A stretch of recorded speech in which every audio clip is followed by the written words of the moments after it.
네, 지금 영상 보신 것처럼 불과 일주일 사이에 경기도 파주와 백령도에 북한의 물건으로 보이는 무인 비행기가 발견됐습니다. 과연 어떤 정보가 담겼는지, 왜 이것이 위험하고 문제가 되는 것인지 어제부터 큰 뉴스가 되고 있는데요. 하나씩 또 짚어보도록 하겠습니다. 자, 날개 달린 테러범, 우리가 속수무책으로 당할 수밖에 없는 상황에 놓였다는 점, 그리고 현재 청와대 하늘까지 뚫렸다는 건데 관련된 얘기를 예비역 해군 대령이시죠. 김남부 예비역 해군 대령을 모시고 관련된 얘기를 계속 나눠보도록 하겠습니다. 자, 김 대령님 지금 오시겠습니다. 어서 오시죠. 안녕하십니까. 네, 자리 좀 앉아주시고요. 자, 그러면 오늘 국방부가 어저께 오후 4시에 발견된 백령도의 무인기를 두고서 여러 가지 1차 조사를 마쳤습니다. 백그라운드 브리핑을 했습니다. 관련 내용 정리를 좀 해주시고 관련된 내용을 얘기 나눴으면 좋겠습니다. 그렇게 하시죠. 네. 국방부의 설명은 일단 한 3가지 정도로 정리가 됩니다. 네. 첫 번째는 북한 것으로 보인다라는 겁니다. 그 이유는 네. 나중에 설명을 하겠지만 여러 가지 정황상 북한의 것으로 보인다는 우리 정부의 판단이 있었습니다. 둘째는 수준이 그렇게 높지는 않다. 언론에서 얘기하고 걱정하는 것만큼 그렇게 높아서 우리 정보가 많이 유출된 건 아니라는 메시지인데요. 네. 예를 들면 영상 송수신이 이제 실시간으로 불가능하고 네. 워낙 카메라 영상 촬영 후에 회수하는 방식으로 만들어진 초보 수준의 정찰용 무인기다라는 얘기입니다. 네. 그리고 일본제 카메라가 부착이 돼 있었는데 워낙 먼 거리에서 찍었기 때문에 네. 해상도는 구글보다도 떨어진다. 이런 우리나라 그 포털 사이트가 위성 사진 찍어서 왜 도로 정보, 교통 정보 공개하잖아요. 그렇죠. 그거보다 떨어지더라. 네, 그거보다 이제 떨어지는 것으로 지금 아하. 카메라 안에 담긴 영상 정보들이 그랬다는 것이고요. 네. 세 번째는 그러나 여전히 위협적이다. 네. 그리고 국방부가 설명하는 거에 어떤 내용이 있었냐면 이 소형 무인기는 네. 더 발전시킬 경우에 테러 목적으로도 이용될 수 있다. 라고 직접 얘기를 했습니다. 네. 그렇기 때문에 마지막으로 정부는 대비책을 마련하겠다. 이 정도로 네. 정리가 됩니다. 알겠습니다. 그럼 여쭤볼게요.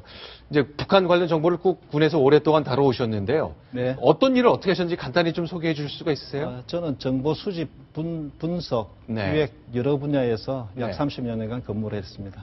그러니까 국방부에 계셨던 그랬습니다. 건가요? 합참에 계셨던 건가요? 합참정보본부에서 오랫동안 근무했습니다. 예.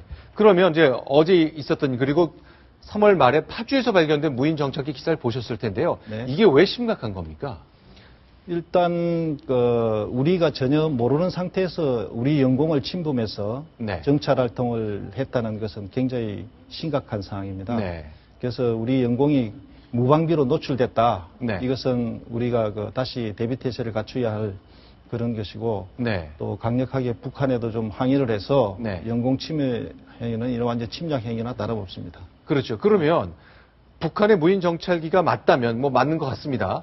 우리의 파주와 또 서울 영공을 지나다가 청와대 사진까지 찍고 파주에 떨어졌는데 도발의 죄질로 따지자면 굳이 그렇게 표현해 보겠습니다. 어느 정도로 문제가 심각한 겁니까? 앞에서 기자가 브리핑했습니다만은 네. 이것은 테러뿐만 정찰은 기본이고 네. 테러나 예를 들어서 그 살인 가스를 이용한 화생방 테러를 했을 경우 네. 이것은 우리 증거도 없이 서울 시내를 일순간에 혼란을 시킬 수 있는 아주 네. 위협적인 행위입니다. 그러니까 바꿔 말하면 우리 군이 무인 정찰기를 평양에 보냈는데 평양 부근에서 떨어졌고 김일성, 김정인 주석궁의 사진이 거기에 담겨 있더라. 그럼 북한은 어떻게 나왔을까요? 북한은 강력하게 항의를 했겠죠. 네. 예, 아주 비방을 강화하면서 네, 네. 굉장히 남측에 대해서 항의를 강력하게 했을 것으로 봅니다. 네. 자, 그럼 이정은 차장께 좀 질문 드려볼게요. 일단 이것이 북한죄로 추정이 강력하게 된다는 건데 근거가 있을 거 아닙니까? 그럼요, 있죠. 사실 맨 처음에 네. 청와대 사진이 찍혔다는 그 무인 정찰기가 발견됐을 때만 해도 네. 이건 우리 민간에서 한 것 같다. 제대로 대답을 못 내놨었습니다. 네. 그러나 마침 또 그 백령도의 그 인근으로 500발의 북한 포탄이 쏟아지던 날에 이게 네. 떨어졌고 그만큼 이제 신빙성이 높아진 것인데 네. 첫째는 그 항로를 보면 북측에서 이렇게 파주로 통해서 이렇게 내려오다가 다시 네. 올라간 것 같은 이 루트가 발견이 됩니다. 네. 지금 북쪽에서 파주니 청와대까지도 날라오는 데는 한 20분이면 된다는 것이니까. 그렇죠. 그다음 두 번째로는 그 추락한 무인항공기 열어보니까 북한으로 돌아갈 만한 충분한 연료가 있었다는 겁니다. 아, 연료가 충분했다? 네. 네네. 그리고 또 군사 전용인 십자형 낙하산이 있었다는 건데 이거는 네. 민간에서는 사용하지 않는 것입니다. 또 이어서 아니, 잠깐만요. 낙하산이 네. 왜 필요한 거죠? 예를 들어서 이제 뭐 추락을 했거나 아니면 이제 영상 정보를 담아가지고 내려올 때 이렇게 다치면 안 되잖아요. 그게 폭 떨어져 버리면 깨지니까. 네. 그래서 군용으로 이제 그 십자형 낙하산을 이렇게 달게 돼 보충 있는 것이 설명을 포착이 조금 된 것이죠. 드리겠습니다. 그렇죠. 이제 회수 방식에는 네. 바퀴를 회수라는 게 이제 무인 비행기가 예, 돌아올 때 임무를 마치고 네. 착륙할 방식, 회수하는 방식은 바퀴를 이용해서 일반 항공기처럼 착륙하는 방식과 착륙시키는 방식이 있고. 그다음에 일반적으로 낙하산을 내려오면서 부착을 해서 속도를 늦춰서 네. 착륙시키는 그런 방법이 있습니다. 네. 질문이 하나 있는데요. 네, 네. 그 아이들 장난감도 그렇고 무선 조종 비행기를 조종할 때 보면 이렇게 보면서 이렇게 조종을 한단 말이에요. 근데 이 경우에는 이게 굉장히 상당히 먼 거리를 날아갈 텐데 이걸 보면서 조종을 하는 건가요? 뭐 어떻게 이 조종을 해서 그 먼 거리를 날아와서 찍고 돌아가게 하는지 그게 좀 궁금하거든요. 네. 일반적으로 지금 북한에서 사용하는 방식은 데이터 링크 방식을 사용하지 않습니다. 우리 서방에서는 데이터 링크를 통해서 약 200km 이상 자동 통제를 하는 데 비해서 데이터 링크가 뭐예요? 이제 명령을 주고 받습니다. 아, 무선으로요? 무선으로 무인 항공기와 네. 지상 통제소에서 명령을 주고 받을 수 있는 그 데이터 링크가 있습니다. 그 데이터 링크를 쓰지 않고 네. 북한에서는 좌표를 사전에 입력하는 방식으로 네. 사용을 합니다. 아, 그럼 GPS 장치가 들어있는 건가요? 그 안에? 그렇습니다. GPS 장치를 이용해서 사전에 좌표대로 운행을 하고 그 다음에 임무를 마치고 회수해서 낙하산으로 회수하는 그런 그렇게 방식으로. 지금 화면에 보이는 게 낙하산을 통해서 나중에 비행기를 회수하는 건데 이게 네. 군 아니면 잘 안 쓰나 보죠? 그렇습니다. 유일하게 군에서만 쓰는 방식입니다. 아하. 네. 여기다 사실은 북한에서 만들어진 거라는 걸 뒷받침하는 아주 중요한 게 하나 있는데 바로 북한 글씨입니다. 그렇습니다. 아, 거기도 뭐 천안함 어뢰처럼 1번 이런 게 써졌습니까? 예, 그 뒷부분에 이제 배터리가 있는 부분에 기용 날자라고 써 있습니다. 제가 방금 날자라고 말씀드렸는데요. 네. 날짜라고 쓰는 우리와 달리 북한에서는 날자라고 씁니다. 기용 날짜라고 하면 이제 네. 이 제품을 사용하기 시작했다는 의미인데 이걸 기용 보면 날자. 리용 날짜입니다. 아, 죄송합니다. 아, 리용. 아, 네. 이용했다는 그 이용이 아니라 북한에서는 리용이니까 네, 그렇죠. 북한께 분명해 보이겠네요. 네. 그리고 사실은 뭐 이제 하늘색으로 칠하고 중간에 이렇게 구름 같은 걸 그렸다든지 특수 네. 재질 뭐 저도 이제 폴리카보네이드라고 하나요? 네. 네. 뭐 그런 걸로 했던 여러 가지 정황을 봤을 때 이것은 북한의 것일 가능성이 대단히 높다라는 게 아, 정확한 저게 판단입니다. 하늘에 떠 있으니까 보이지 말라고 하늘색으로 색칠 칠해놓은 것 같은데. 네. 근데 이게 사실 우리 군의 장비들이 레이더라는 게 굉장히 철저하게 지금 철통 경계를 하고 있을 텐데 이 넘어오는 거를 모르나요? 군에서도? 실제 이 무인 항공기 같은 경우는 외형이 스텔스 형태로 제작이 되어 있습니다. 네. 디자인을 레이더 RCS라고 그러는데 전문용어로요. 피탄 면적을 최소화시켜서 네. 레이더에 잘 잡히지 않게 만드는 것이죠. 아, 네. 아까 이렇게 삼각형 모양이 네. 레이더에 잘 안 잡히는 네. 모양인가 보군요. 네. 네, 그러면 자, 이게 너무 고도가 그러니까 높으면 좀 안전할 수도 있지만 너무 고도가 낮게 비행을 해도 우리 레이더가 못 잡는다는 게 맞는 얘기입니까? 고도를 낮추면 네. 소음이 큽니다. 그래서 쉽게 발각이 되기 아, 소리가 들리니까. 네, 소리가 들리고 네. 발각이 되고 또 촬영은 수직 촬영으로 북한 같은 경우는 하기 때문에 네. 촬영 효과는 높일 수 있으나 네. 다른 그 구조물이나 돌출물 이런 또 소리에서 쉽게 노출이 되기 때문에 고도를 높여서 운행합니다.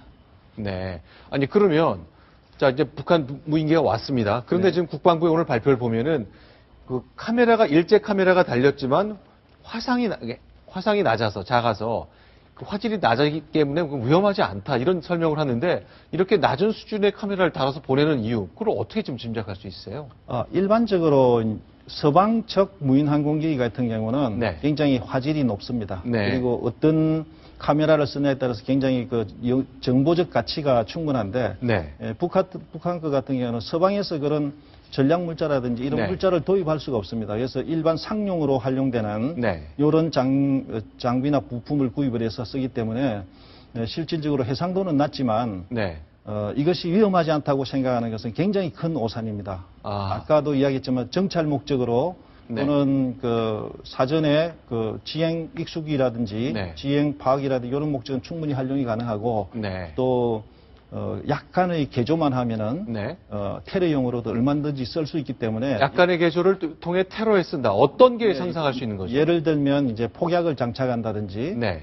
그다음에 살인가스라든지 화생방물자를 탑재를 해서 네. 우리 여기서 자폭을 하면 네. 예를 들어 청와대를 자폭을 한다. 네. 이럴 때면 굉장히 심각한 문제죠. 네. 그래서 이거는 비록 조잡한 소행 항공기지만은 네. 굉장히 우리에게는 위협적이다. 왜냐하면 공산권 국가에서는 네. 비싼 무기체계, 첨단 무기체계를 선호하지를 않습니다. 오히려 이런 가장 경제적이고 효율적인 네. 무기체계를 사용으로써 한 번 사용해서 목표를 달성하는 것은 더 훨씬 효과적입니다.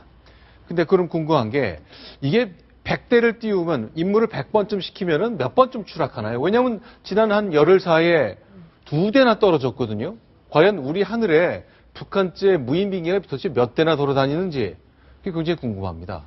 실제 정확하게는 알 수 없죠. 이번에도 몇 회를 우리 상공에 와서 정찰해 갔는지 알 수 네. 없습니다. 그러나 일반적으로 무인 항공기는 네. 이 비행체는 소모성으로 봅니다. 그래서 한 시스템에 네.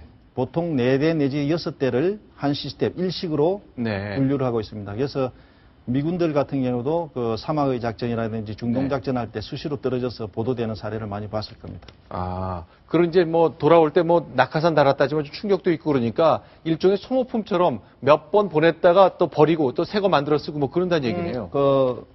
버리는 건 아니지만 네. 이제 객추될 거라든지 네. 추락될 것을 가정을 하는 겁니다. 네. 그래서 이제 지속적으로 작전이 가능하도록 여유 장비를 같이 갖추고 가는 것입니다. 지금 그러면- 말씀하신 대로 이제 여러 번 보냈겠지만 흥미로운 것은 이렇게 공개된 것은 이번이 처음이잖아요. 그런데 이제 기자들이 물었어요. 그러면 얼마나 많은 사진이 어떤 장면들을 담고 있느냐에 대해서 네. 그 우리 정부 당국이 지금 전혀 설명을 자세하게 안 하는데 그 이유는 우리가 이렇게 구구절절 얘기를 해주면 그 정보가 다시 북한으로 들어가서 네. 아 우리가 이 정도는 성공했구나, 네. 이 정도까지는 기술이 확보됐구나라는 역정보를 또 줄 수가 있다는 이유로 지금 정보를 공개하지 않고 있습니다. 일단 청와대가 흐릿하나마 촬영됐다는 건 공개됐잖아요. 네, 거기까지는 확인이 됩니다. 일단 부분적인 임무는 성공한 것 같네요. 돌아가는데 실패했을 뿐이지 네. 촬영을 한 거네요. 그것을 이제 국방부에서 우려하는 것처럼 네. 정보를 하는 사람에서는 굉장히 공개를 하는 것은 좀 문제가 있습니다. 왜냐하면 BDA라고 그래서 포격 피해 반정 같이 네. 앉아서도 북한에게 정보를 그대로 전달해주는 그런 결과로 되기 때문에 네. 공개는 조금 어려울 것 같습니다. 아, 그렇죠. 우리가 얼마나 알고 있는지 그걸 공개하는 순간 또 북한은 또 그걸 그렇습니다. 정보를 활용하기 네, 때문에 그렇습니다. 많이 공개할 수는 없는 것 네, 같군요. 네. 어쨌건 어제 오후 4시에 발견된 것, 우리를 폭격할 때 비슷한 시기에 발견됐다는 것은 폭격할 대상의 좌표 이런 것 정보하고도 연관됐다고 볼 수 있겠습니까? 이제 사전에 폭격한 후에 이제 그런 우리의 동향이라든지 네. 준비 태세를 보고 만약의 사태에 대비해서 표적을 어디다 쏠 것인가 이런 것도 미리 할 수도 있는 그런 위험성이 있습니다. 네, 알겠습니다. 자, 60년대 말 김신조의 청와대 습격 사건 사실은 산을 타고 넘어왔을 뿐이지 이번엔 하늘이 뚫린 거잖아요. 네. 하늘과 관련된 김신조 사건이 연상되는 그런 일인데 단단한 좀 대비가 필요할 것 같습니다. 뭐 장비를 사는 것만이 대비책이 되는 겁니까? 뭐 어떻게 해야 되는 거죠? 저는 이번 사건을 보면서 사실은 제2의 청와대 기습 사건으로 분류를 하고 싶습니다. 네. 그만큼 위험한 상황인 것이 고려되고요. 네, 우리가 대비해야 될 것은 일단 방공태세를 재점검해야 됩니다. 네, 그리고 전방 초소 운용 행태를 조금 변경해서 네. 시급히 우리 방공태세를 재정비를 하고 네. 또 유관 감시 초소를 증강해서 교육 훈련을 시키고 네. 이에 대비해야 할 것 같습니다. 눈으로 보는 게 중요하다 그런 말씀인가요? 아, 우리 저 최전방에 있는 병사들 여러 가지 이제 신경 써야 될 것이 많은데 이제 하늘까지 잘 바라보면서 뭐가 날아다니나 이걸 봐야 되는 그런 상황을 네, 맞아요. 과거에는 북한에 많이 보유하고 있는 AN2기 저공 침투에 대비해서 네. 실질적으로 그런 감시 활동을 많이 했습니다. 네. 그것이 가장 효과적일 수도 있는 방법 현재 알겠습니다. 네. 자, 열흘 사이에 발견된 2대의 북한제 무인 항공기, 우리의 가슴을 철렁하게 만들었는데요. 자, 우리를 이렇게 만들어 놓고 김정일은 유양약하게 선글라스를 끼고 어디에 나타난 모습이 노동신문에 보도가 됐다면서요. 네, 그 백두산 삼지연에서 열린 북한군 연합부대 지휘관 결의대회였는데요. 선글라스 끼고 나타나서 연설을 했습니다. 네. 한마디로 이제 뭐 현 정세가 굉장히 엄중하다. 네. 통으로 다 미국의 적대 정책을 짓부셔버릴 것이다. 뭐 이런 얘기를 했습니다. 네. 지금 화면에 보이는 저 장면입니다. 네. 노동신문 장면이 지금 보이는 거죠? 네, 사실 김정은이 선글라스를 낀 게 처음은 아니에요. 예전에 네. 데니스 로드먼, 그 농구 선수 만나러 갈 때도 선글라스를 네. 끼긴 했는데 아버지와는 굉장히 다른 행보로 외관에도 좀 신경을 쓰고 있는 거 아닌가 싶은데 네. 어쨌든 저렇게 뭐 선글라스 끼고 멋지게 얘기했지만 내용 자체는 굉장히 그 도발적입니다. 그 지금 계속 뭐 포도 쏘고 그다음에 네. 뭐 새로운 형태의 핵실험하겠다고 하면서 이제는 드디어 북한의 최고 지도자가 직접 나와서 네. 추가 도발할 수 있다 이렇게 가능성을 언급한 거죠. 네, 자. 백두산 밑에 있는 삼지연에 가서 이런, 어떻게 보면은 무슨 마음을 갖고 있는지, 무슨 생각을 하는 건지 호기심을 자극하는 모습으로 뭔가 육성 연설을 하는 것 같은데, 아직 목소리는 공개되지 않았습니다. 육성 연설했다는 사실만 보도가 된 거잖아요. 네, 아버지와 달리 김정은은 육성 네. 연설을 이번 올해 신년사에도 했었고 그렇기 때문에 아마 오늘 저녁 늦게쯤에나 북한 방송이 보도할 가능성이 있는데요. 네. 자, 여기 이 부분 봐야 되겠습니다. 아버지의 공포 정치는 총알 정치였는데 김정은의 공포 정치의 특징은 총대 정치잖아요. 오직 총대로 최후의 승리를 일으켜야 한다. 미국과 적재 세력들의 흉심이 변하지 않으면. 네, 그러니까 김정은은 최근에 군 뭐 시찰이라든지 행보가 굉장히 많은데 군을 네. 상대로 해서 굉장히 위협적인 네. 혹은 뭐 이제 군의 사기를 고취시키는 것 같은 발언들을 많이 내놓고 있거든요. 저희 작년에 동아일보에서도 썼습니다만 예를 들면 내가 청와대 기대에 공화국 깃발을 꽂겠다 이런 식의 얘기를 하고 뭐 2015년 앞으로 몇 년 안에 앞으로 네. 3년 안에 우리가 뭐 남북을 뭐 이런 식 하나 되게 그러니까 굉장히 적화 통일의 의미를 담은 네. 그런 위협적인 발언들을 쏟아내고 있습니다.